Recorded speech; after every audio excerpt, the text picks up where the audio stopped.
Hi everyone, it's Dr. Jan. I'm reintroducing 3 videos I did last year at the start of flu season because it's upon us once again.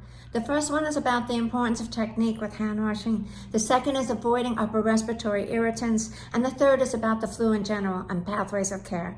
I hope they're helpful. Let's all stay safe and healthy this flu season. Talk to you anyway soon. Ways to decrease respiratory irritants. So we've already talked about the importance of deep breathing and that the lungs are meant to expand and retract. And that's why our deep breathing exercises are so important. However, irritants and things could be environment, it could be dander, it could be many things.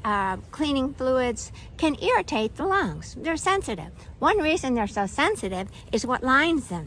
So what lines them are these little microscopic fibers, and they're called cilia. And they have a life of their own. They're not this big, obviously, but I show you this to conceptually understand. So with the cilia, they're a little temperamental. And once they get too excited, then they may not do their job, or they just start tickling and make trouble. And we don't want the body to have excitable parts. We want to keep everything calm for homeostasis. So what do you want to do? You say, Dr. Jan, where's this going? The idea of this is ways to decrease things that can exacerbate or upset these sensitive areas in the lungs. So one thing that we have some debate on is carpets.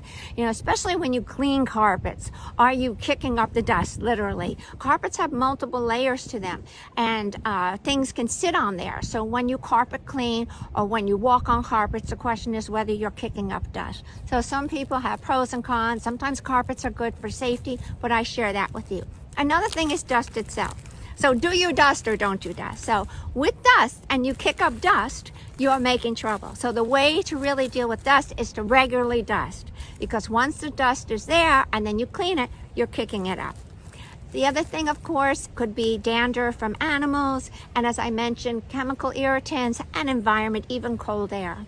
So those are some thoughts. Remember, your deep breathing is so important, but try to decrease irritants that are going into your lungs to keep everything copacetic. So that's it for this video. Talk to you in many ways soon.